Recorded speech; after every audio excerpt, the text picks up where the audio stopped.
কলকাতাৰ নেতাজী ইনডোৰ ষ্টেডিয়ামত ২৬ আৰু ২৮ জুলাইলৈ অনুষ্ঠিত ৮ম বাৰ্ষিক আন্তঃৰাষ্ট্ৰীয় কাৰাটে প্ৰতিযোগিতাত ২০২৪ আৰু ইণ্ডিয়ান চেলেঞ্জাৰ্ছ কাপ কাৰাটে প্ৰতিযোগিতাত হাজোৰ ব্ৰহ্মীমান কাৰাটে একাডেমীৰ ১০ গৰাকীৰ বৃহৎ সফলতা অৰ্জন কৰিছে।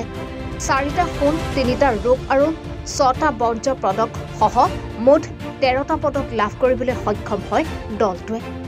সোণৰ পদক লাভ কৰা খেলুৱৈসকল হৈছে ডেনিম ৰাজ দাস, হীৰক দাস আৰু চিন্ময় কলিতা। ৰূপৰ পদক লাভ কৰে হিমাংশু ৰাজ পাটোৱাৰী, আকাশ গৌতম দাস আৰু চিন্ময় কলিতা। আনহাতে ব্ৰঞ্জৰ পদক লাভ কৰে মনীষা দেৱী, আকাশ দাস, শ্যামল কলিতা, সাগৰ গৌতম দাস আৰু জ্যোতিময় কলিতাই।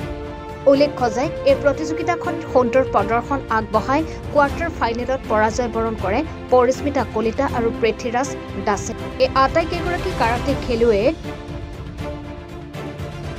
আমাৰ হাজোৰ ল'ৰা ছোৱালীখিনি যিখিনি খেল প্ৰদৰ্শন কৰি উন্নত খেল প্ৰদৰ্শন কৰিলে আৰু যি সফলতা লাভ কৰিলে তাৰ কাৰণে আমি গৌৰৱ অনুভৱ কৰিছোঁ আৰু ভৱিষ্যতেও এই খেলুৱৈসকলক শুভেচ্ছা জনাইছোঁ আৰু ভৱিষ্যতে যাতে আমি গোটেই খেলুৱৈসকলক আৰু আগুৱাই যায় তাৰ কাৰণে শুভকামনা জনাইছোঁ। চেন্সে দীপাংকৰ মজুমদাৰৰ তত্বাৱধানত প্ৰশিক্ষণ গ্ৰহণ কৰি আছে। হাজোৰ পৰা মৃদুল মজুমদাৰৰ ৰিপৰ্ট, এনি ভাৰত 24।